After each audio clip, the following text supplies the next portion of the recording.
ஸ்ரீமதே ராமானுஜாய நமக. ஸ்ரீமதே நிகமாந்த மகாதேசிகாய நமக. ஸ்ரீரங்கராமானுஜ மகாதேசிகாய நமக. ஸ்ரீ ஜெயதேவ அஷ்டபதி. முதல் அஷ்டபதி. ஸ்லோகம். மேகைர் மேதுரமம்பரம்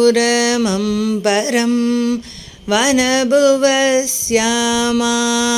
தமாலத்ருமைநக்தம் பீருரயம் த்வமேவ ததிமம் ராதே கிருகம் பிராபய இத்தம் நந்தநிதே சத சலிதயோ பிரத்யத்வகுஞ்சத்ருமம் ராதா மாதவயோர் ஜயந்தி யமுனா கூலே ரஹ கேளயகா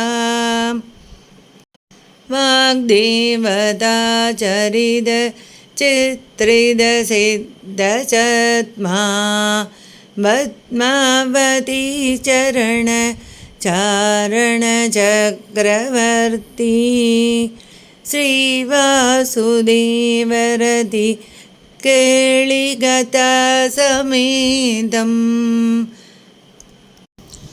ஏதம் கரோதி ஜயதேவ கவிப்ரபந்தம் யதி ஹரிஸ்மரணே சரசம் மனகா யதி விலாச கலாசு குதூகலம் மதுர கோமள காந்தபதாவளீம்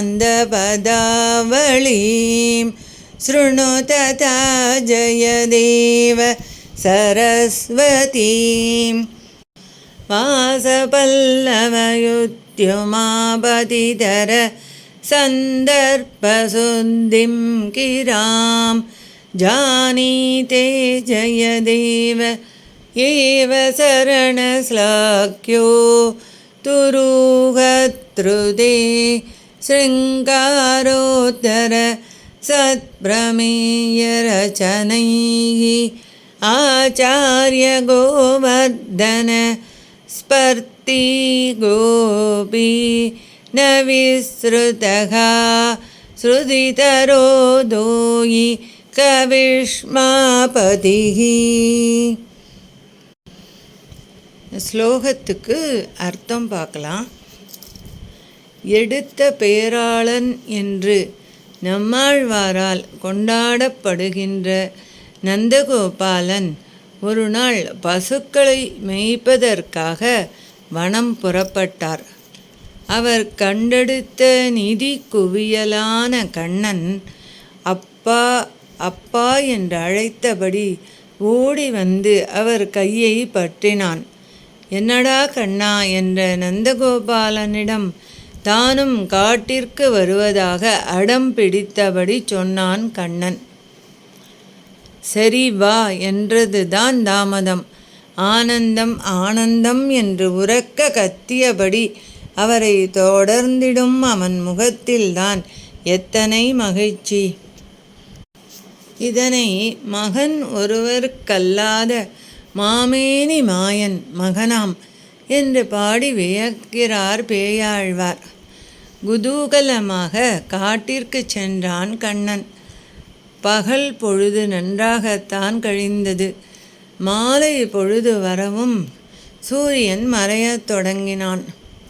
மெல்ல இருள் எட்டி பார்க்க ஆரம்பித்தது. கருத்த மேகங்கள் மழை பொழிய காத்திருந்தன. காரிருள் எல்லில் பிழைத்த கண்ணன் இருட்டை கண்டு அஞ்சினான்.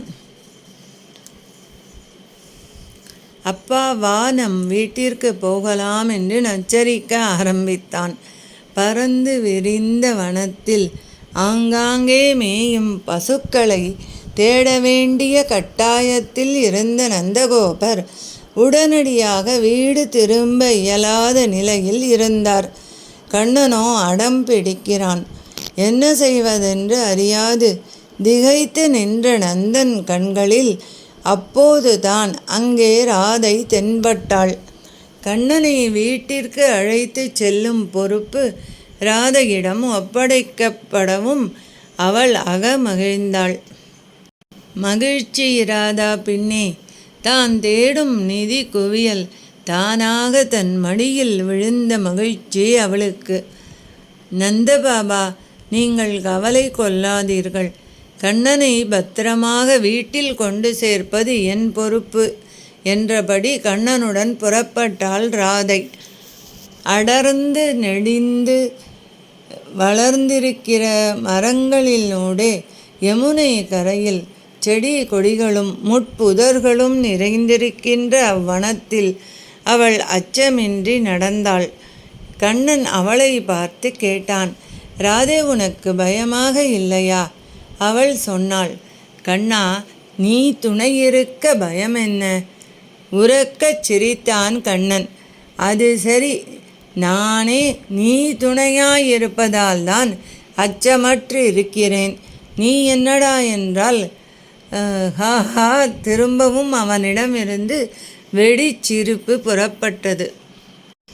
நடிக்காதே கண்ணா, பயமும் உன்னை கண்டால் பயப்படும் என்பது அறிவேன். வா, நாம் விளையாடி கொண்டே செல்வோம் என்றபடி அவனோடு விளையாடியபடி நடக்கத் தொடங்கினாள்.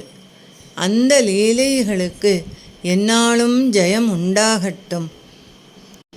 கீத கோவிந்தம். முதல் அஷ்டபதி.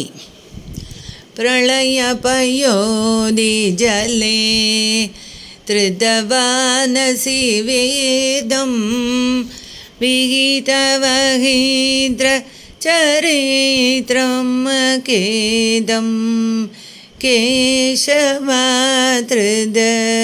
மீன சரீர ஜய ஜகதீஷ கரே ஜய ஜகதீஷ கரே. மீனிங்: இறைவன் நம் பொருட்டு பற்பல அவதாரங்களை செய்கிறான். நமக்காக மேலே இருந்து கீழே இறங்கி வருகின்றான். தன்னுடைய மேன்மை குணங்களை மறைத்து கொண்டு தன்னை தாழ விட்டு கொண்டு வருகின்றான். நம்மிலே ஒருவனாக நம்மிடையே அவன் கலந்தாலும் இவ்வுலகங்களுக்கெல்லாம் ஈசன், தலைவன் அவன்தானே. அவனுக்குத்தான் எத்தனை எத்தனை பெயர்கள். அதில் ஒன்று தான் கேசவன் என்பது. கேசவன் என்றால் நம் துயரங்களை தீர்ப்பவன் என்றே பொருள். அவனை ஹரி என்றும் நாம் போற்றுகின்றோம். நம்முடைய பாபங்களை அபகரிக்கின்றபடியால் அவனுக்கு ஹரி என்ற பெயராம். கேசவன், ஜெகதீசன், ஹரி என்றெல்லாம் பக்தர்களாலே அழைக்கப்படுகின்ற அவன் மீனாகப் பிறந்து வேதங்களை காத்தளித்தமையை பேசுகின்றனர் ஜெயதேவர். ஒரு அசுரன் பிரம்மனுடைய நினைவிலிருந்தே வேதங்களை கவர்ந்து சென்றனன்.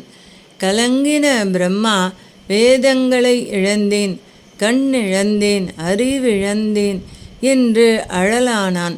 அவனை காக்கவே, வேதங்களை மீட்கவே பகவான் மீனாய் பிறந்தான்.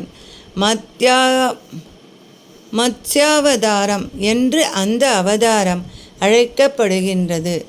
பாண்டிய நாட்டு அரசனான சத்யவிரதன் ஒரு கால் நதியில் நீராடி சந்தியாவந்தனம் போன்ற கர்மாக்களை செய்து வந்தான். சூரியனுக்கு அர்க்யம் கொடுப்பதற்காக உள்ளங்கைகளில் அவன் நீர் நிறைத்து கொண்டபோது அந்நீரினில் ஒரு மீனை கண்டான். அது தன்னை காக்கும்படி அரசனை வேண்டியது. அவனும் அச்சிறு மீனை தன் கமண்டலத்தினுள் விட்டு கொண்டான். மீன் பெரிதாகி போனது. கமண்டலம் போதவில்லை. எனவே குடத்தில் விட்டான். குடமும் போதாதபடிக்கு அம்மீன் வளர்ந்தது. இப்படியே குட்டை, குளம், ஏரி, நதி என்று எல்லா இடத்திலும் கொண்டு போய் விட்டான்.